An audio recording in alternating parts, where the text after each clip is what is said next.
Halo teman-teman semua, selamat berpartisipasi pada kegiatan Kemah Budaya Kaum Muda yang diselenggarakan oleh Kemendikbud RI tahun 2020. Nah, pada kesempatan kali ini, kita akan belajar mengenai product market fit. Jadi ketika teman-teman sebelumnya sudah membuat produk nih, misalkan deh, membuat produk digital, entah website, entah apps, nah kita di sini mencoba untuk memvalidasi apakah produk yang kita buat itu sesuai dengan market. Nah, sebelumnya izinkan saya mengenalkan diri. Nama saya Angga Fauzan. Saya menamatkan S1 saya di Desain Komunikasi Visual Institut Teknologi Bandung. Kemudian saya menamatkan S2 di Desain and Digital Media di Edinburgh University di UK. Nah, pada kesempatan kali ini kita mungkin diawali dari pertanyaan, apa sebenarnya product market fit? Mungkin kita breakdown lagi seperti sebelumnya kita belajar UI maupun UX. Apa itu product market fit? Terdiri dari tiga kata. Pertama produk, kedua market, dan ketiga fit gitu ya. Maksudnya apa sih? Nah, produk di sini tentu pertanyaannya adalah apa produknya? Lantas kemudian siapa pasarnya? Dan yang ketiga, bagaimana kesesuaiannya? Fit atau enggak nih? Jadi ini produk, ini market, ini tuh mereka nyambung atau enggak gitu? Apakah produknya asik sendiri tidak menjawab market, atau produknya bagus cuma marketnya nggak sesuai dan sebagainya. Nah, pada kesempatan kali ini kita membahas itu. Sehingga nanti ketika teman-teman ngebuat apps, teman-teman ngebuat website, teman-teman bisa nentuin nih, atau bisa menganalisa apakah yang udah teman-teman kerjakan, produk yang teman-teman kerjakan itu sesuai dengan market yang udah ada, kayak gitu. Nah, sebelumnya, pertama-tama kita pakai ilustrasi dulu seperti biasanya. Pertama, coba teman-teman bayangkan ada mobil mewah gitu ya. Mobil mewah mungkin entah Lamborghini atau Porsche dan sebagainya, dijual ke kalangan orang yang nggak mampu gitu. Coba bayangin mobil mahal, katakanlah mungkin harganya bermiliar-miliar rupiah, kemudian dijual ke kalangan orang yang tidak mampu. Kira-kira apa yang bakal terjadi? Apakah akan terjual, dibiarkan, atau kenapa? Dan kenapa ini semua kira-kira bisa terjadi? Apa dampaknya? Apa yang akan dihasilkannya gitu kan? Dari penjualan ini, dari kasus tadi, kira-kira ada 3 hal yang mungkin kita bisa analisa kenapa mobil tadi walaupun bagus ya, tidak sesuai dengan target pasar kita. Pertama, orang-orangnya nggak mau beli gitu. Daya belinya rendah, daya belinya tidak sesuai dengan harga si mobil itu sendiri. Itu jelas. Kayak mungkin bisa jadi warga di sana pendapatannya mungkin kurang dari 3 juta rupiah gitu satu bulan. Terus fokusnya untuk kebutuhan primer, makan, tempat tinggal, dan sebagainya. Terus kemudian mereka ya nggak mungkin gitu, maksudnya ngeluarin uang untuk beli mobil seperti itu gitu kan, nggak masuk lah hitung-hitungannya. Kedua, bisa jadi memang mereka nggak butuh mobilnya gitu kan, maksudnya kebiasaan mereka hariannya katakanlah bekerja dari rumah, maksudnya mengerjakan industri rumahan atau ngerjain hal sederhana lainnya yang memang tidak memerlukan mobil sebagus itu gitu. Pun misalkan dia mobilitas, mungkin mobilitasnya nggak besar gitu ya, paling cuma ke pasar atau kemana, sehingga tidak membutuhkan si produk mobil tadi walaupun mobilnya mewah sekalipun gitu. Terus yang ketiga, bisa jadi tidak bisa menggunakan gitu. Jadi masyarakatnya, pasarnya tadi nggak sesuai gitu menggunakan apa namanya produk yang kita tawarkan, karena ya sesederhana mereka nggak bisa makainya gitu. Mereka nggak pernah belajar mengendarai mobil, mereka nggak pernah tahu, nggak pernah, bahkan bisa jadi nggak pernah merasakan belajar nyetir mobil sekalipun gitu kan. Sehingga kesimpulannya adalah produk mobil ini sebagus apapun dia nggak sesuai dengan market yang tadi kita sebutkan, ya ini kalangan orang yang kurang mampu gitu. Oke, kita misalkan pakai ke studi kasus yang kedua, peristiwa yang kedua, cerita yang kedua. Misalkan bayangin kalau teman-teman ya, teman-teman punya uang yang banyak kan. Tadi kan menjual nih, sekarang ngasih uang berbentuk tiket kepada tiket ke Disneyland gitu ya, tiket ke Disneyland kepada orang yang sedang sekarat, kepada pasien yang sedang sekarat, entah dia sakit apa gitu ya. Nah, teman-teman nakal deh bilang, sekarang yuk gitu, aku traktir deh ke Disneyland Hong Kong atau ke Disneyland US gitu kan. Kira-kira apa yang bakal dia pikirin ya? Apakah dia tiba-tiba mau mengikuti kemauan teman-teman, ngikutin traktirannya teman-teman, atau gimana? Ini ditraktir loh, tadi kan mungkin disuruh beli, sekarang dikasih nih, dan harus sekarang. Kira-kira gimana? Apakah dia mau? Kemungkinan besar nggak mungkin kan, karena kan dia juga kondisinya lagi tidak memungkinkan gitu. Nah, dari sini kita bisa narik setidaknya 3 alasan utama kenapa si orang tadi yang kita tawari tiket Disneyland gitu ya, gratis full semuanya, tidak mau untuk dikasih gitu. Yang pertama, nggak prioritas, karena dia lagi sekarat, dia lagi darurat kondisinya, otomatis yang dibutuhkan pertama kali apa?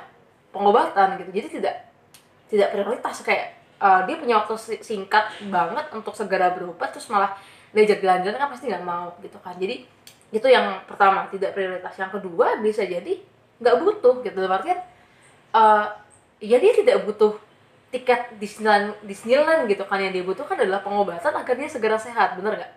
Oleh karena itu ya dia menolak gitu kan. Terus kemudian yang ketiga, mungkin nggak membantu. Jadi tawaran yang teman-teman tawarkan, entah tadi bentuknya tiket Disneyland gitu ya, ya tidak ngebantu permasalahan hidupnya dia gitu. Karena yang dia butuhkan, yang dia butuh bantuan adalah kesembuhan dia. Jadi tawaran teman-teman wajar ditolak karena tidak membantu dia sama sekali. Nah, ketika disimpulkan dari apa, dua cerita tadi, dari yang pertama si tadi kita ngejual gitu ya, ngejual mobil mewah ke kalangan orang yang tidak mampu, ke mungkin daerah yang tidak mampu dengan harga bermiliar-miliar rupiah gitu, walaupun dengan kayak potongan harga sekalipun, diskon gede-gedean mungkin ya diskon berapa puluh persen atau berapa. Atau yang kedua tadi nawarin tiket Disneyland kepada orang yang lagi sekarat, lagi darurat di rumah sakit. Ya bisa jadi berdua ini sebenarnya kenapa sih gitu ditolak gitu kan. Kalau dirangkum mungkin ada beberapa hal. Yang pertama, komponen-komponen terkait ya. Yang pertama adalah sasarannya ini siapa gitu. Tadi yang pertama adalah orang yang tidak mampu, yang kedua adalah orang yang pasien sedang kondisi darurat atau sekarat. Kemudian yang kedua, produk apa yang kita tawarin. Kalau yang pertama, produk yang kita tawarin adalah mobil gitu, mobil mewah. Yang kedua adalah yang kita tawarin berupa tiket ke Disneyland gitu, tiket ke Disneyland. Nah, kemudian yang ketiga, apa kira-kira? Yang ketiga adalah kebutuhan. Kalau yang pertama, ketika orang-orang tidak mampu, kebutuhannya ya bukan mobil mewah bisa jadi gitu kan, sehingga ditawarin nggak butuh gitu. Walaupun dibilangnya itu mobil mewah sekalipun, buatan negara mana atau sebagainya, dengan berbagai macam kualifikasi mobilnya, spesifikasi mobilnya, dan segala macam kayak benefit atau apapun, kayak misalkan cepat lah, nyaman, aman, dan sebagainya, ya mereka nggak butuh itu gitu, mereka nggak butuh si produk mobil tersebut. Atau yang kedua tadi, ketika ditawarin tiket ke Disneyland, ya nggak butuh mereka, karena yang mereka butuhkan sekarang adalah pengobatan yang segera, kesembuhan, dan sebagainya. Terus yang keempat adalah kondisinya mereka sebenarnya sekarang sedang apa? Apa prioritas mereka? Apa yang mereka butuhkan? Apa yang mereka pikirkan? Apa latar belakang mereka? Bagaimana pemikiran mereka, dan seterusnya. Nah, kondisi yang pertama bisa jadi suatu ketika si warga yang tidak mampu ini jadi butuh mobil, karena bisa jadi maksudnya mereka bisa jadi butuh mobil ketika mereka sudah kaya dan sudah mampu kayak membayar pajaknya, mengelola mobilnya, mengendarai mobilnya, dan seterusnya. Begitu juga dengan orang yang sakit tadi, bisa jadi dia kondisinya berubah menjadi membutuhkan atau menginginkan tiket yang teman-teman tawarkan karena kondisinya sudah sesuai gitu, dia udah sehat, dia udah bisa main kemana-mana, dia tidak terganggu sama kesehatan dan sebagainya. Nah, oleh karena itu, sebelum kita gali lebih jauh soal yang namanya product market fit ini, saya mengajak teman-teman untuk memperhatikan satu piramida terbalik agar kita sama-sama memahami bahwa satu hal yang menarik buat orang lain belum tentu menarik buat orang yang lain lagi gitu. Misalkan sesuatu yang menarik buat saya belum tentu menarik buat teman-teman. Sesuatu yang kita pikir, aku tuh butuh banget nih laptop MacBook gitu ya, MacBook Pro terbaru yang bener-bener cepet, ringan, dan sebagainya, belum tentu itu dibutuhkan oleh orang lain, walaupun bagi teman-teman tuh sangat membutuhkan, dan teman-teman misalkan gila-gilaan mati-matian mengumpulkan uang untuk itu gitu. Atau sebaliknya, yang menurut orang lain bener-bener bagus dan mereka tuh sampai rela-relanya mengantri berjam-jam mempromosikannya dan sebagainya, belum tentu kita bisa relate, belum tentu kita bisa merasakan kebutuhan tersebut gitu. Contoh novel Harry Potter ketika tiap kali dia diluncurkan, orang-orang beneran nunggu berhari-hari di dekat tokonya gitu untuk menunggu pembukaan si toko penjualan buku Harry Potter tadi gitu kan, atau bahkan sampai ada yang ngecamp dan sebagainya agar tidak ketinggalan antriannya gitu kan. Atau misalkan Apple ketika dia meluncurkan produk-produk terbaru dulu sering banget kayak orang-orang pada ngantri, terus kemudian kayak beneran menunggu banget si produk Apple tersebut. Tapi bisa jadi ada orang-orang yang nggak bisa relate sama tidak bisa relate kepada orang-orang yang bener-bener rela ngantri nungguin Harry Potter. Atau kebalikan, ada banyak orang yang nggak bisa relate kenapa orang-orang segitunya pengen punya produk Apple gitu kan. Itu yang perlu bener-bener jadi mindset kita tentang produk market fit ini, bahwa tidak semua orang bisa jadi segmen market kita. Nggak logis ketika kita bilang, iya saya punya produk yang ingin dijual atau dibeli oleh sebanyak mungkin orang. Marketnya siapa? Semuanya. Segmennya siapa? Semua orang. Nggak mungkin, karena kebutuhannya anak kecil berbeda dengan kebutuhannya orang tua, nenek-nenek, kakek-kakek. Kebutuhannya anak SD berbeda dengan kebutuhannya dengan orang yang sudah bekerja. Kebutuhan perempuan bisa jadi berbeda dengan laki-laki. Kebutuhan orang di kota berbeda dengan orang di desa, dan seterusnya. Sehingga tidak wajar ketika ada satu produk yang teman-teman paksakan bisa dipakai oleh semuanya. Oleh karena itu, memahami siapa yang benar-benar jadi prioritas kita, siapa yang benar-benar jadi market kita, itu sangat penting untuk menentukan market kita tuh sebenarnya siapa, kayak gitu. Nah, kalau di piramida terbalik tadi, mungkin kita bikin tahapan-tahapan kali ya. Kita bikin tahapan-tahapan. Pertama, yang paling bawah adalah orang-orang yang tidak peduli. Jadi banyak orang yang nggak, jangankan tahu ya sama produk kita, peduli aja enggak gitu. Katakanlah aku punya produk aplikasi untuk katakanlah mencetak batik secara online gitu. Bisa jadi banyak banget orang-orang yang nggak peduli sama ini gitu. Jadi ngapain kita maksain masalah kepada orang-orang yang jelas-jelas nggak peduli ketika kita udah capek-capek buat gitu. Mending kita masalahnya ke yang lain. Itu yang pertama. Banyak orang yang nggak peduli sama produk kita, dan kita harus menerima itu gitu. Kita harus menerima bahwa nggak semua orang peduli sebenarnya sama yang kita kerjakan. Jadi mending fokus ke sama orang-orang yang peduli aja. Terus kedua, bisa jadi ada orang-orang yang cuma penasaran gitu. Dia mungkin nanya, dia mungkin cari tahu, cuma ya sebatas itu. Jadi langkah terjauh yang dia bisa cari, langkah terjauh yang bisa dilakukan adalah sekadar memenuhi rasa penasarannya dia doang gitu kan. Itu yang kedua. Kemudian yang ketiga, mungkin ada orang-orang yang kayak sesekali mencari gitu. Jadi mungkin kalau tadi kayak cuma browsing doang gitu, penasaran atau nanya-nanya ke teman-teman doang, ini ada orang-orang yang benar-benar sesekali nyari nih. Ketika tadi misalkan teman-teman punya aplikasi untuk nyetak batik secara online gitu ya, teman-teman bisa desain sendiri, kemudian teman-teman cetak gitu. Jadi siapa pengguna bisa ngedesain sendiri batiknya, lantas bisa langsung dicetak gitu ya. Nah, bisa jadi ada orang-orang yang sesekali mencari, kayak sesekali browsing, sesekali download, sesekali nyoba-nyoba gitu. Cuma akhirnya nggak beli juga. Cuma dia ada di tahap ya dia sempat buka-buka, sempat cari-cari gitu, sempat eksplorasi.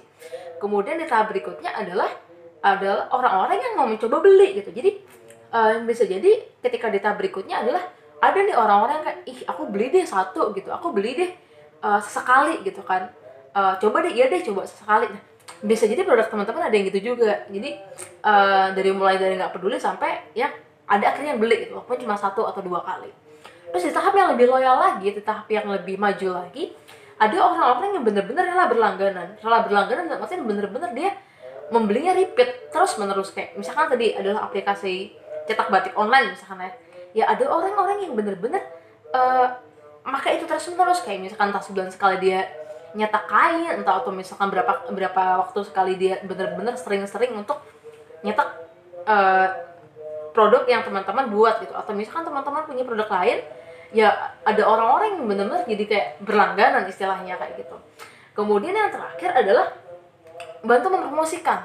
Jadi ini tahapan yang lebih jauh lagi. Jadi selain dia penasaran, selain dia nyari, selain dia beli, selain dia berlangganan gitu ya, bener-bener ada orang-orang yang kayak rela ngasih tahu ke teman-temannya gitu, pakai ini deh, pakai ini dong, coba deh, bagus banget, coba ini, coba itu, dan seterusnya. Dan orang-orang seperti inilah yang walaupun susah kita dapatkan, tapi bener-bener bermanfaat banget bagi kelangsungan produk yang teman-teman kerjakan gitu. Jadi memang pertama kita harus memastikan bahwa kita menjual kepada yang tepat, kemudian kita tidak boleh memaksakan bahwa produk kita akan disukai oleh semua orang, dan yang ketiga kita benar-benar bisa menonton nih si pengguna kita dari yang tahap awal banget, dari yang awalnya dia tidak peduli sama sekali, terus kita geser sampai ada orang-orang yang kayak mau mempromosikannya gitu. Nah, ketika dengan perumpamaan tadi, perumpamaan Disneyland, perumpamaan mobil mewah gitu ya, sekarang kita masuk ke perumpamaan ketiga. Coba pernah nggak sih teman-teman kayak pulang dari kuliah atau pulang dari kerja atau pulang dari suatu aktivitas gitu ya dari luar, kemudian teman-teman ke rumah, terus kemudian teman-teman merasa lapar tapi teman-teman enggan masak, teman-teman capek jajan keluar gitu ya, kemudian tapi teman-teman bingung gitu karena teman-teman pengen makan tapi malas berusahanya, malas keluar rumahnya lagi dan seterusnya. Terus kemudian ternyata teman-teman tahu nih ada satu platform online gitu ya, dimana teman-teman tinggal mesen dari HP teman-teman, dari genggaman teman-teman, mesen beragam jenis makanan yang teman-teman suka dengan berbagai macam harganya, dan bahkan kadang-kadang ada diskonnya gitu. Nah, yang kayak gini kan sebenarnya menjawab kebutuhan kita kan. Jadi ketika kita lagi malas, kita lagi nggak sempat lah atau apa, dan kita lagi butuh dan sebagainya, terus kemudian ada nih produk yang kita harapkan, produk yang kita inginkan dan bisa ngebantuin urusan hidup kita. Dan kalau bisa teman-teman bayangkan, yang contoh ketiga ini jelas-jelas berbeda dong sama yang contoh pertama dan contoh kedua kan. Kalau contoh pertama tadi produknya terlalu mahal, contoh kedua orangnya tidak butuh gitu. Nah, contoh ketiga ini match gitu, sesuai antara marketnya ada, orangnya butuh, orangnya mau keluar duit, dan terjangkau dengan sesuai kondisi keuangannya dia. Yang kedua, produknya juga ada, produknya siap ngebantuin gitu kan. Nah, jadi apa sebenarnya yang membuat produk ini luar biasa sehingga bisa menemukan marketnya gitu? Kalau mungkin kita rangkum, bisa jadi yang ngebuat orang ini tertarik itu ada 3 hal. Yang pertama, produknya menjawab kebutuhan. Jelas dia lagi lapar tapi dia nggak sempat keluar atau dia malas keluar dan sebagainya. Ngejawab kebutuhan dong, jadi ada yang ngebantuin dia nggak perlu repot-repot keluar dan sebagainya. Kedua, mudah digunakan, produknya ada di HP, mereka tinggal klik HP-nya, tinggal buka HP-nya, tinggal bayar online, beres gitu kan, cepat, nggak perlu repot-repot, mudah digunakan. Dan yang ketiga, biayanya terjangkau, jadi masih dalam artinya sesuai dengan targetnya dia nih. Targetnya adalah mahasiswa misalkan, mungkin mahasiswa sekali jajan katakanlah ya 10.000, 15.000 katakanlah, terus harga-harga makanan di situ ya sekitaran segitu. Tandanya apa? Tandanya harganya sesuai dengan yang diinginkan gitu kan, sehingga produk ini layak nih, sesuai nih, kebutuhannya terjawab, mudah digunakan dan biayanya terjangkau kayak gitu. Nah, oleh karena itu mungkin teman-teman udah mulai kebayang nih produk market fit itu apa gitu. Nah, kalau kita rangkai gitu ya, apa sih produk market fit? Mungkin produk market fit ini adalah bagaimana kita bisa menemukan pasarnya yang tepat, pengguna yang tepat, pasar yang tepat, yang sesuai dengan produk kita nih. Jadi produk kitanya tepat dan kemudian pasarnya juga tepat gitu. Jadi match gitu. Jadi ibaratnya kalau main puzzle ya ngepas semua gitu kan. Kalau main rubrik ya bener-bener udah rata semua warnanya kayak gitu. Jadi itulah yang namanya produk market fit. Sederhananya seperti itu. Jadi dari segi produknya menemukan marketnya gitu, ataupun marketnya menemukan produknya kayak gitu. Itu yang didefinisikan dengan produk market fit, dan itu yang akan kita sedikit bahas di pada waktu kesempatan kali ini. Dan aku harap karya yang teman-teman kerjakan, entah itu website, entah itu aplikasi atau apapun bentuknya, itu menemukan produk market fit-nya. Karena sekali dia menemukan produk market fit-nya, dia bakal bisa bertumbuh dengan luar biasa gitu. Karena kalau belum, ya bakal susah berkembangnya gitu. Jadi bisa jadi ketika teman-teman punya gagasan, teman-teman punya produk dan sebagainya dan tidak berkembang dengan optimal, bisa jadi ya tidak fit gitu antara produk dengan marketnya kayak gitu. Nah, produk market fit ini ada semacam piramidanya, jadi kalau teman-teman lihat, itu yang bagian bawah adalah marketnya dan di bagian atas adalah produknya. Ini terdiri dari 5 bagian. Yang pertama adalah target customer-nya siapa, kemudian ada soft needs-nya dia apa, atau misalkan kebutuhan yang dia belum terlayani apa. Yang pertama customer siapa, apa ya kebutuhan yang belum terlayani, itu dari segi marketnya. Kedua adalah value proposition-nya. Jadi strategi teman-teman gimana, apa sih keunggulan teman-teman dibanding kompetitor lain dan seterusnya. Itu value proposition. Keempat adalah feature set-nya. Jadi fitur apa yang teman-teman bawakan di situ, apa yang teman-teman tawarkan, tuh apa yang teman-teman tawarkan gitu. Kalau tadi yang ketiga mungkin lebih ke gagasan, strategi dan sebagainya. Terus keempat, bentuk konkretnya itu seperti apa gitu kan, wujud aslinya tuh kayak apa, fiturnya apa aja gitu kan, untuk bisa menjawab kebutuhan si pengguna tadi. Kemudian yang terakhir adalah desainnya, UI dan UX-nya. UX-nya seperti apa, bagaimana ketika oke nih fiturnya udah oke, tapi kalau misalkan penggunanya sekali pakai itu terus kemudian dia bingung gitu ya, dia nggak ngerti cara pakainya, atau dia akhirnya nggak tertarik, atau misalkan apa gitu kan, dia akhirnya nggak jadi pakai dan sebagainya, juga berpengaruh gitu.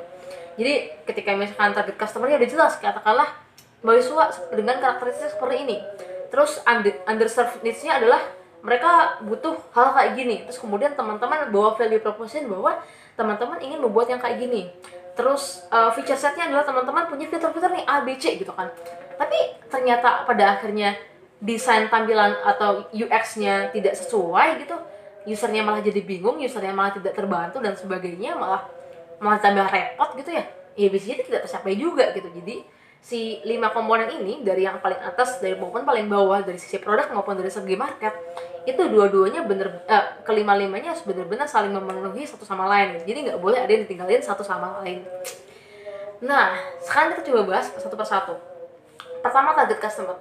Target customer itu banyak banget rangkanya. Jadi nggak cuma kayak tadi, kayak sekedar anak kuliahan gitu, atau sekedar anak SD, atau sekedar orang tua, nggak bisa. Atau bahkan buruk-buruknya bilangnya target customernya adalah semua orang, kan nggak semua orang bisa jadi target market kita kan. Nah, makanya kita harus menentukan nih target customer kita tuh siapa gitu. Jadi kira-kira dari segi demografi, dari segi psikografi, kemudian mereka tuh karakternya kayak gimana, pemikirannya kayak gimana, dan seterusnya, hari-harinya seperti apa, itu target customernya harus benar-benar jelas dan harus benar-benar spesifik mungkin. Jadi dia tuh nggak terlalu umum, tapi juga nggak terlalu spesifik. Contohnya gimana? Misalkan dia nggak cuma sekedar mahasiswa gitu. Kan mahasiswa ada jenisnya, ada banyak. Ada mahasiswa yang misalkan ambis banget, ada mahasiswa yang kayak menengah, atau bahkan bisa jadi nggak pedulian sama kuliahnya. Kan beda-beda, kebutuhannya pun beda-beda. Tapi juga jangan terlalu spesifik gitu. Misalkan mahasiswa matematika yang suka pelajaran aljabar dan cuma kuliah di top 3 university di Indonesia, kan itu spesifik banget, dan itu tadinya terlalu kecil marketnya. Kalau misalkan teman-teman hitung, kayak misalkan anggap aja satu pengguna nanti teman mereka ngebayar 10.000, dan ternyata kalau di total pengguna teman-teman kayak cuma 300 orang, kan dikit banget dan nggak berkembang gitu kan. Nah, makanya kita perlu banget untuk nentuin target market yang nggak terlalu umum, nggak terlalu lebar, tapi juga nggak terlalu sempit gitu. Jadi kalau diproyeksi, misalkan bikin proyeksi keuangan dan sebagainya, proyeksi pendapatan dan seterusnya, bener-bener masih gede, cuma nggak terlalu gede banget karena ya kita nggak bisa handle semuanya kayak gitu. Lantas yang kedua adalah underserved needs-nya. Maksudnya apa? Underserved need adalah kebutuhan mereka, keinginan mereka, motivasi mereka yang belum tercapai, yang belum ada yang membantu menyelesaikan solusinya gitu. Jadi kayak misalkan dulu awal mulanya adanya Gojek, katakanlah ada orang-orang nggak percaya sama ojek pangkalan, mungkin ada banyak orang yang nggak percaya gitu, atau misalkan ada orang-orang yang nggak suka nih tiba-tiba dibanderol dengan harga yang gila-gilaan, kayak tiba-tiba berapa puluh ribu, 50.000, 100.000 dan seterusnya. Ketiga, ya nyarinya susah gitu, nggak semua bisa dicari dengan gampang dan sebagainya. Jadi padahal orang-orang tuh punya kebutuhan transportasi yang sangat tinggi, orang-orang butuh mobilitas dan seterusnya. Nah, Gojek datang dengan itu gitu, dengan ngebantuin si driver-drivernya ini gitu. Jadi mempertemukan si pihak-pihak ini, itu adalah underserved need-nya. Terus kemudian kalau misalkan apalagi Traveloka gitu, misalkan Traveloka, ada orang-orang yang kayak misalkan dia nggak selamanya dia sempat ke bandara, atau nggak selamanya dia sempat ke agen tiket untuk nyari tiket-tiket yang dia butuhkan gitu. Oleh karena itu dia nyari nih, dia berusaha mempertemukan berbagai macam biro pesawat atau maskapai pesawat, dan akhirnya dipersatukan sehingga orang-orang tinggal nyari gitu tiket-tiket pesawat di HP-nya mereka. Atau misalkan e-commerce kayak Tokopedia atau Bukalapak, kan nggak semua orang gampang nyari benda-benda yang diinginkan. Katakanlah dia harus ke mall lah, sekalinya ke mall atau sekalinya ke pasar atau ke toko, nggak semuanya gampang ditemukan. Terus kemudian harganya juga itu doang, bisa jadi harganya lebih tinggi dan sebagainya. Oleh karena itu dia datangnya nih produk yang bisa ngebantuin si user, sehingga usernya ini bisa beli, bisa nyari barang-barang di secara online yang terpercaya. Nah, itu sebenarnya underserved need-nya tuh, itu apa yang kita tawarkan sebenarnya, kebutuhan apa yang mereka punya yang bisa kita tawarkan, sehingga kita nggak asik sendiri, kita benar-benar berlandaskan pada kebutuhan orang-orang yang kita layani kayak gitu. Lantas yang ketiga adalah value proposition.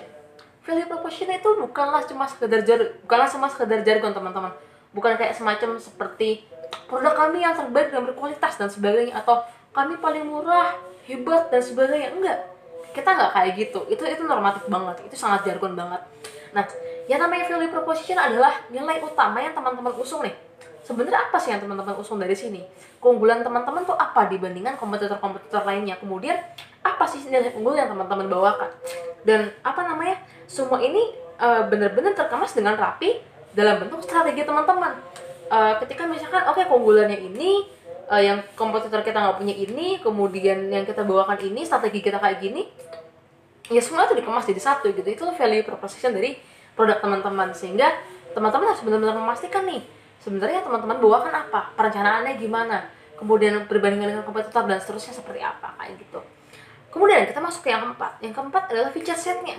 Feature set di sini dalam artian misalkan dalam pembuatan produk tadi, katakanlah kita ngomongin Gojek gitu ya. Gojek di awal dia ingin membantu segi transportasi nih gitu.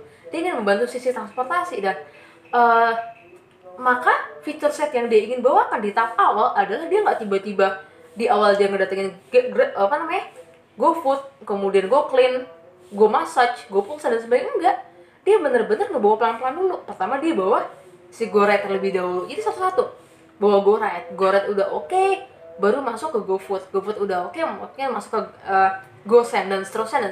Jadi fitur set ini bukan berarti teman-teman tiba-tiba ditanyain fitur yang teman-teman punya apa, teman-teman tawarkan apa tiba. Jadi fitur set ini bukan berarti ketika teman-teman punya banyak fitur gitu ya, teman-teman punya 10 ide, katakanlah teman-teman punya 10 fitur gitu, tiba-tiba teman-teman keluarin semua. Enggak seperti Gojek tadi, dia ngeluarin satu-satu dulu, di satu diuji berhasil, tambahin satu lagi, diuji berhasil, dan tambahin satu lagi, dan seterusnya kayak gitu. Itu yang namanya fitur set. Jadi teman-teman bener-bener ngeset fitur apa dulu nih yang paling minimum yang teman-teman mau keluarkan kayak gitu. Terus ke tahap berikutnya adalah UI dan UX design. Jadi seperti yang kita sebelumnya udah bahas juga di bidang UI dan UX design, bener-bener bagaimana ketika teman-teman udah punya gagasan nih, UI dan UX design-nya bentuknya kayak gini. Nah, teman-teman bisa tunjukin nih kira-kira tampilannya gimana, tampilan fiturnya gimana, pengalamannya gimana, visualisasinya gimana, kemudian icon-iconnya seperti apa, kemudian teksnya seperti apa, fontnya seperti apa, gaya bahasanya seperti apa, dan seterusnya dan sebagainya. Sehingga si pengguna tadi yang teman-teman ingin bantu menyelesaikan masalahnya, dia bener-bener bisa terbantu gitu. Dia bisa terbantu dari tahap awal nih, tahap awal dia buka aplikasi, dia login, dia buat akun, dia kemudian pilih fitur utamanya, dia selesaikan permasalahan hidupnya beres gitu. Dan itu teman-teman bantuin di situ, sehingga yang namanya UI UX design menjadi penting di bidang situnya gitu. Jadi teman-teman mesti penting banget mikirin dari tahap awal nih, kompetitornya marketnya siapa, kebutuhannya dia apa, kemudian value propositionnya apa, lantas kemudian juga di bidang fitur setnya kayak gimana, dan kemudian UI dan UX desainnya seperti apa kayak gitu. Nah, mungkin kita kadang bingung juga sebenarnya marketing itu sepenting apa gitu. Apakah produk yang bagus juga nanti bakal bisa menjual dirinya sendiri, atau perlu bener-bener digembor-gemborin mati-matian gitu kan. Nah, di situ sebenarnya pertanyaannya, bahwa sebenarnya berdasarkan riset yang pernah dilakukan, 20 alasan terbesar kenapa market itu atau startup itu gagal adalah mereka nggak menemukan marketnya gitu, mereka nggak menemukan pasarnya, mereka nggak jelas nih target marketnya siapa, kemudian ada service-nya tuh apa gitu, kebayang. Jadi mereka kebanyakan mungkin sibuk sendiri, nggak tahu apa yang dilakukan, nggak tahu siapa marketnya, atau misalkan marketnya terlalu luas dan tidak ada loyalitas, tidak ada beneran needs yang bener-bener mereka serve, yang mereka bantuin kayak gitu. Jadi pemahaman tentang kebutuhan pasar, tentang siapa pengguna dan sebagainya menjadi benar-benar penting untuk teman-teman kita ketahui bareng-bareng kayak gitu. Nah, oleh karena itu masuk ke pertanyaan berikutnya. Lantas, gimana cara kita melakukan riset pasar kalau kayak gitu? Kalau memang benar-benar sepenting itu nih untuk mengetahui siapa sebenarnya pasar kita gitu kan. Nah, melakukan riset pasar itu secara umum ada berbagai macam cara, ada berbagai macam pendekatan. Dan beberapa pendekatan yang kita bahas di sini ada 5. Yang pertama adalah kita menentukan dulu nih target pengguna kita siapa. Kayak tadi, misalkan kita mau ngejar umur 18-24, kita mau ngejar 18-24. Oke, 18-24 tuh siapa aja? 18-24 yang tinggal di mana? Oke, misalkan 18-24 yang tinggal di kota. Jadi pilihannya mungkin dia adalah mahasiswa atau orang-orang yang baru mulai kerja, yang baru setahun 2 tahun kerja. Oke, kayak gitu. Cuma lanjut lagi, mahasiswa seperti apa dan orang-orang yang baru kerja seperti apa yang kita kejar gitu.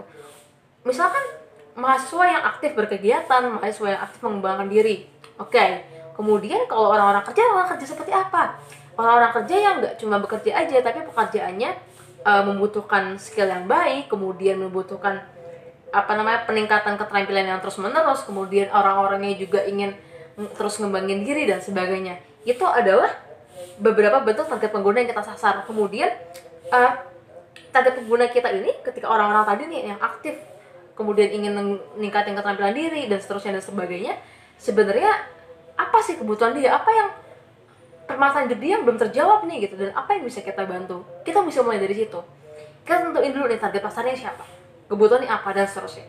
Lantas di tahap kedua adalah kita nentuin kompetitor secara langsung maupun nggak langsung. Jadi kita benar-benar lihat nih, oh misalkan kita mau bikin aplikasi tadi nyetak batik online gitu kan, nyetak batik online. Nah, kira-kira ada nggak sih produk-produk serupa, entah website, entah aplikasi yang menawarkan hal yang sama gitu. Nah, kita perlu cari tahu benar-benar gimana mereka melakukannya, harganya mereka gimana, prosesnya gimana, desain UI-nya gimana, desain UX-nya gimana, value proposition-nya gimana, feature set-nya apa, dan seterusnya. Itu penting banget untuk dicari tahu. Habis itu secara tidak langsung, jadi atau mungkin komputer yang tidak langsung beririsan sama kita, jadi mungkin secara market sama, cuma dari segi model bisnis berbeda. Jadi misalkan dia sama-sama mengincar mahasiswa yang aktif, cuma produk yang dijual berbeda, atau berbalik, produk yang dijual sama, cuma ngincar marketnya berbeda. Nah, itu juga perlu dipikirin. Perlu benar-benar kita bikin daftarnya nih, siapa aja sih mereka ini gitu kan. Habis itu di tahap yang ketiga adalah kita memahami dinamika pasar dan industrinya. Contoh, ketika mahasiswa, apakah mahasiswa itu tiap tahun jumlahnya meningkat? Apakah mahasiswa itu tiap tahun kebutuhannya akan terus sama? Apakah mereka nanti juga jangan-jangan udah terjawab nih nanti kebutuhannya di kampus, atau udah ada yang bakal memberikan secara gratis? Trennya seperti apa? Itu yang pertama. Yang kedua, industrinya. Ketika misalkan tadi teman-teman bikin soal cetak batik gitu ya, nah industri percetakan batik online tuh gimana sih? Industrinya gede atau enggak? Supply-nya banyak atau enggak? Orang-orang yang siap bantuin cetak banyak atau enggak? Harga supply barangnya kayak gimana, dan seterusnya dan sebagainya.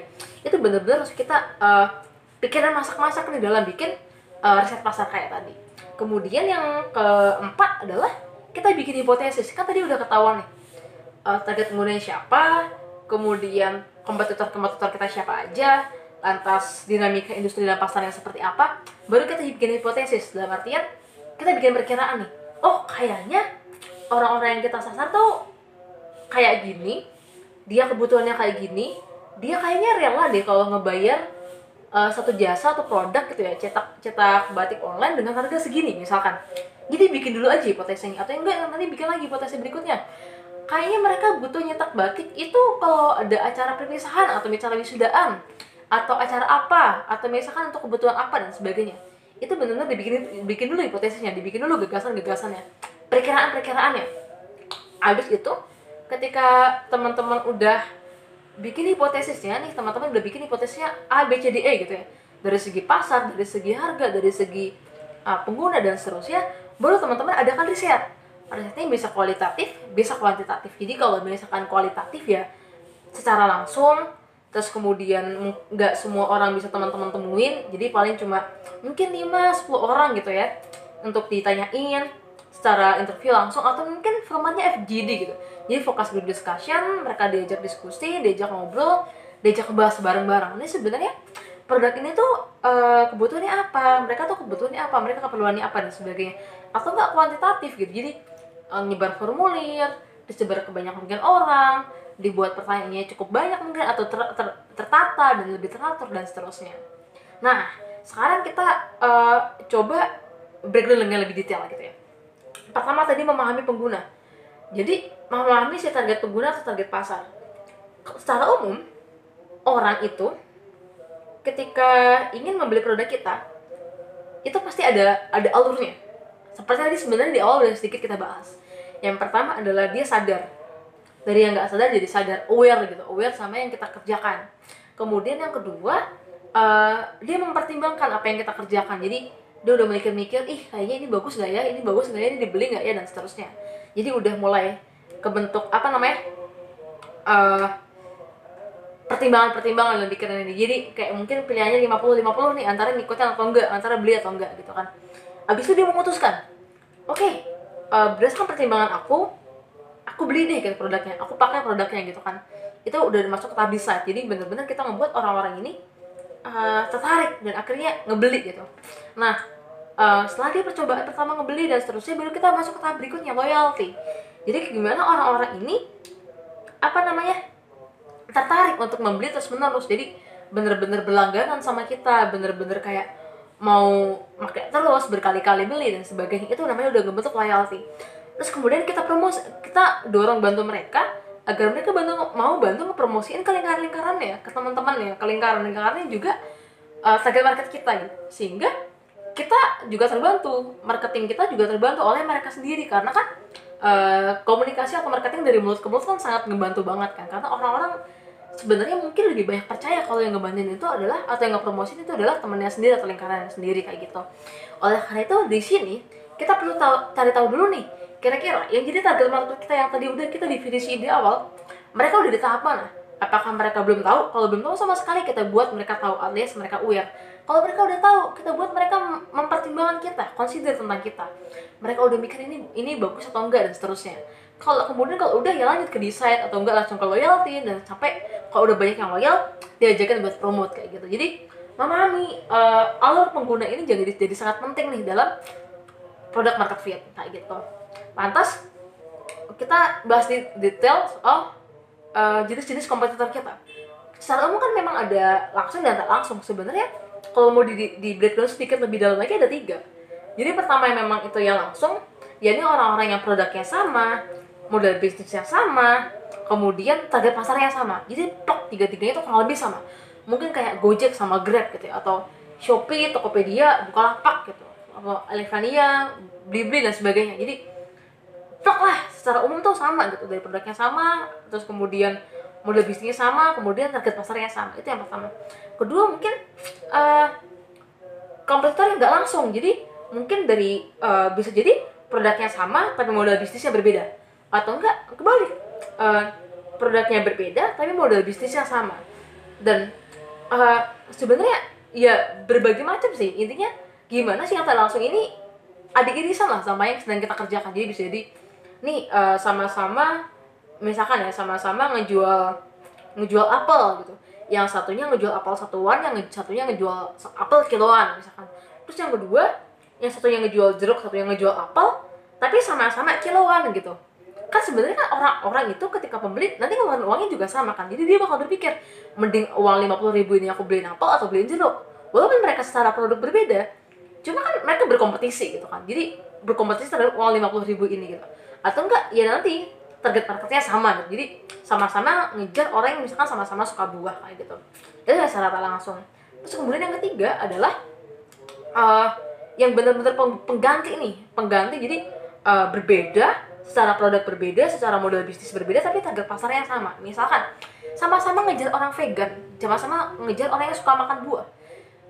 Secara produk berbeda, tapi kayak misalkan dia nggak ngejual makanan, mungkin dia ngejualnya hiburan gitu ya, ngejualnya katakanlah seminar kesehatan gitu, seminar hidup sehat gitu kan. Kan secara produk berbeda, satunya buah, satunya seminar. Kedua model bisnisnya berbeda, satunya belian kiloan, satunya beli per tiket, kan berbeda. Tapi target pasarnya sama nih, yakni orang-orang yang ingin hidup sehat gitu kan. Sehingga mereka akhirnya apa? Bertarung untuk dapat katakanlah uang 50.000, yang satunya bisa dibeli tiket, satunya buat beli buah kiloan gitu kan. Nah, ketiga jenis kompetitor ini harus benar-benar kita pikirkan, harus benar-benar kita list nih, siapa aja yang ada di kompetitor langsung, nggak langsung maupun pengganti kayak gitu. Lantas ketika berikutnya adalah kita ngebuat nih data riset dari kompetitor kita. Kan tadi udah di list nih kan, siapa yang A, siapa yang B, siapa yang C. Nah habis itu kita bikin nih minimal tuh 4 kuadran ya. Jadi yang pertama kayak misalkan keunggulannya dia apa, strength-nya dia apa, strength-nya kita apa. Kedua, kelemahan kita apa, kelemahannya dia apa. Ketiga, opportunity, kesempatan, apa yang bakal jadi peluang buat kita dan apa yang bakal jadi peluang buat dia. Keempat adalah semacam ancaman gitu ya, atau hal yang buat kita aware gitu, apa yang suatu ketika nanti bakal jadi ancaman buat kita dan suatu ketika juga bisa jadi ancaman buat mereka. Nah empat kuadran ini harus diterapkan nih di 3 jenis kompetitor tadi gitu. Jadi buat teman-teman biar lebih mendalam lagi pemahamannya tentang kompetitor teman-teman. Nah lanjut ke soal metode riset. Tadi metode riset ada kualitatif dan kuantitatif. Bedanya apa selain tadi metode-metode satu wawancara, satu formulir dan sebagainya? Sebenarnya ada beberapa. Yang pertama, yang kualitatif itu lebih banyak untuk sebenarnya menggali ide, nyari tahu idenya, dapat masukan, dapat saran langsung dan sebagainya. Jadi kita belum datang dengan belum bawa apa-apa nih kesannya kayak gitu. Sementara yang kuantitatif yang bisa ngejar orang banyak kan, itu lebih jadi fokusnya ke menguji hipotesis kita. Ketika tadi abis kualitatif nih, kira-kira market kita kayak gini, habis itu diuji ke sebanyak mungkin orang dengan cara kayak nyebar formulir dan sebagainya kayak gitu. Kemudian yang kedua adalah ketika kualitatif itu wawancara dan sebagainya, itu fokusnya ke observasi langsung, tahu langsung, kemudian menginterpretasi apa yang dikatakan dan sebagainya, gesturnya dan seterusnya. Sementara kalau misalkan ke kuantitatif gitu ya, itu kan lebih kayak validasi, data, persentase, lebih banyakkan yang mana dan sebagainya, tentu akan berbeda. Kemudian yang kualitatif, karena kita bertatap muka, ngobrol langsung dan sebagainya, mungkin agak relatif lebih subjektif ya daripada yang kayak misalkan kuantitatif mainnya data gitu. Misalkan kamu pilih A, B atau C, ya udah C kan jelas. Sementara kalau wawancara kan dia bisa ngobrolnya kemana-mana dan perlu disimbolkan dan sebagainya kayak gitu. Terus apalagi yang jelas ya kualitatif sampelnya lebih kecil karena lebih intens diskusi dan sebagainya. Sementara yang kuantitatif ya lebih banyak gitu kan karena fokusnya ke validasi. Lantas ya lebih luas juga kalau yang kualitatif. Sementara yang kuantitatif lebih terstruktur karena pertanyaannya udah ada, si pengguna atau audiens tinggal mengisinya gitu. Lantas yang terakhir adalah jenis-jenis bentuknya. Kalau misalkan kualitatif ya mungkin lebih banyak pertanyaan-pertanyaan terbuka gitu, kayak gimana pendapatnya, kenapa seperti itu, bagaimana dan sebagainya, sehingga kita dapat input nih tujuannya. Sementara kalau yang kuantitatif itu lebih kayak pertanyaan tertutup, iya atau enggak, kenapa kayak gini, terus dari A, B, C milih yang mana dan seterusnya, ratingnya berapa dan sebagainya. Itu kan pertanyaan tertutup gitu. Mereka kita batasin cukup ngejawabnya kayak gimana. Itu metodenya.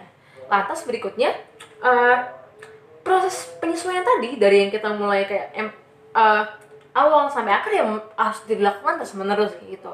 Nah tadi kan lebih ke market risetnya nih, riset pasar kita seperti apa.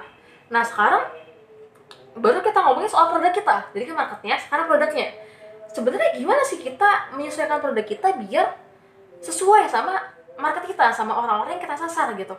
Ada beberapa cara yang bisa kita lakukan. Ada 5 cara yang bisa kita lakukan. Yang pertama adalah kita berempati, cari tahu nih siapa user kita dan sebagainya. Habis itu kita definisikan permasalahannya mereka apa dan sebagainya, apa yang bisa kita bantu, mana yang jadi prioritas kita.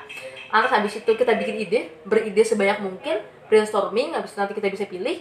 Habis itu keempat kita bikin prototipenya, kelima tes. Jadi kan sebenarnya proses ini ya sebenarnya ya kurang lebih dengan sama dengan yang UI UX kemarin yang kita bahas itu kan. Nah, kenapa sama ya? Karena kurang lebih ya sama-sama ngebangun produk gitu. UI dan UX fokusnya ngebangun produk, dan penyesuaian produk digital juga kan outputnya adalah produk. Oleh karena itu memang alur sama kayak gitu. Nah, kita bahas sedikit-sedikit. Pertama, dari segi empati. Empati yang pertama adalah kenapa kita harus berempati gitu. Empati di sini dimaksudkan agar kita ini tahu nih lebih jauh soal target pasar kita. Apa yang jadi permasalahan dia, apa yang jadi kebutuhan dia. Kalau istilahnya tadi di awal adalah undeserved needs gitu. Jadi kebutuhan yang belum terlayani nih dari yang kita kerjakan kayak gitu. Terus kemudian sehingga kita punya fondasi yang kuat nih dalam menawarkan satu produk atau solusi untuk menyelesaikan permasalahan hidup dia atau untuk menjawab kebutuhan dia kayak gitu. Lantas yang kedua adalah kita mendefinisikan nih, ternyata masalah dia A, B, C. Habis itu kita definisikan kira-kira yang mana sih yang jadi prioritas. Dari 3 ini yang mana yang paling kita mungkin untuk kita kerjakan terlebih dahulu. Yang mana yang kira-kira secara sumber daya kita mampu kita lakukan. Itu perlu banget kita definisikan, kita tetapkan istilahnya. Kita tetapkan, kita bikin prioritasnya, kita mau yang ini nih. Karena pada dasarnya, ya mungkin permasalahan orang bisa bermacam-macam dan sangat beragam jumlahnya. Dan mungkin kita nggak semudah itu bisa tiba-tiba menyelesaikan semua permasalahan yang dihadapin kan. Jadi kita harus fokus. Oke, aku mau fokus ngebantuin ini dulu gitu. Nanti ketika udah oke, kita kembangin lagi ke tahap-tahap berikutnya dan sebagainya. Kayak gitu. Ketika udah, aku bikin prioritas. Oke, aku prioritas mau tadi katakanlah kalau Gojek prioritas awalnya ya GoRide gitu ya, nganterin orang gitu. Kalau misalkan Bukalapak kayak jual beli barang gitu. Nggak kemudian kalau misalkan Traveloka ya tiket pesawat terlebih dahulu gitu kan, dan seterusnya dan sebagainya. Nah, dari prioritas tadi baru kita detailin nih.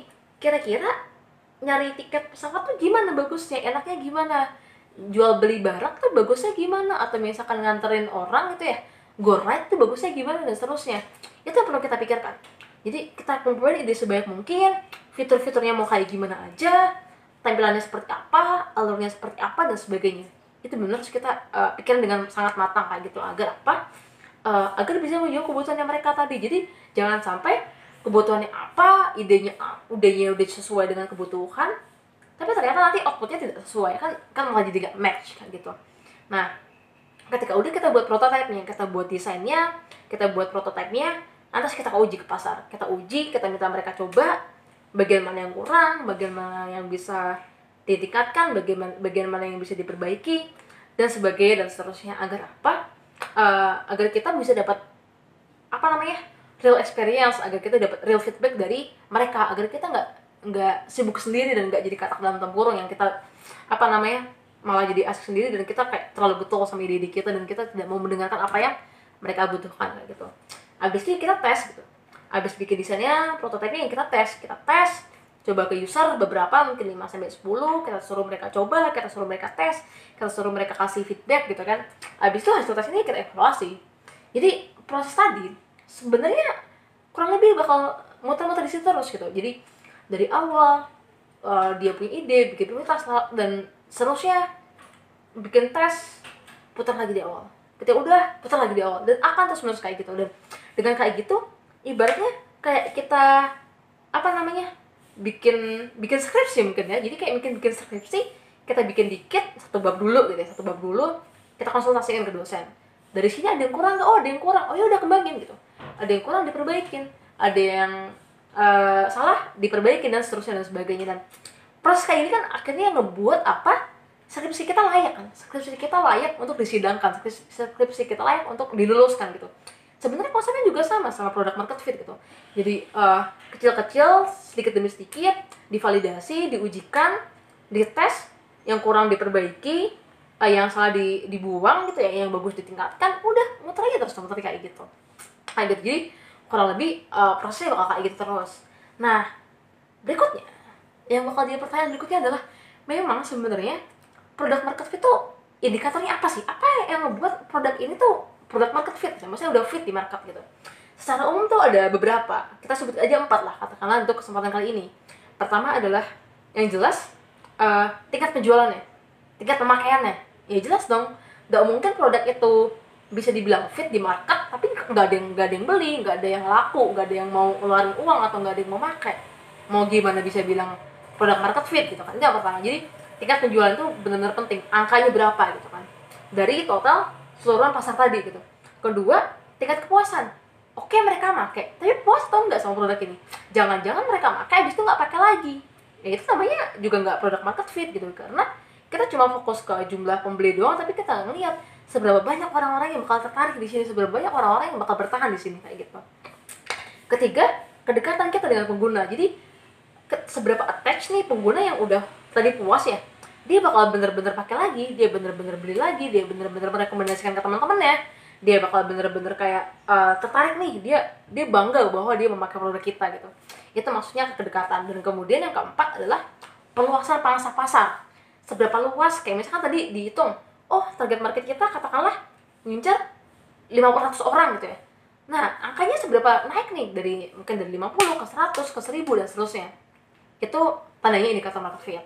Nah, kesimpulan dari diskusi kita tentang produk market fit secara umum ada 4. Pertama adalah pasar dan produk itu nggak boleh terpisah. Pasar itu dibantu sama produk menjawab kebutuhan pasar kayak gitu. Yang kedua, kita harus mengenali pengguna kita siapa, kompetitor kita siapa, pasarnya siapa, dan trennya kayak gimana. Kemudian yang ketiga, fokus menjawab kebutuhan pengguna. Jadi kebutuhan apa kita bantuin gitu kan. Lantas yang keempat adalah jangan mau berhenti untuk menguji ide. Jadi selalu uji ide kita, selalu uji gagasan kita, dan buktikan ide-ide kita, dan ujilah produk-produk yang kita buat. Uji terus menerus, perbaiki terus menerus, kayak kurang lebih kayak bimbingan skripsi kayak tadi. Sip, gitu aja kurang lebih soal diskusi produk market fit kita pada kali ini. Semoga teman-teman bisa ngebuat produk yang benar-benar dibutuhkan pasar dan bisa mencapai tujuan yang mereka butuhkan. Terima kasih.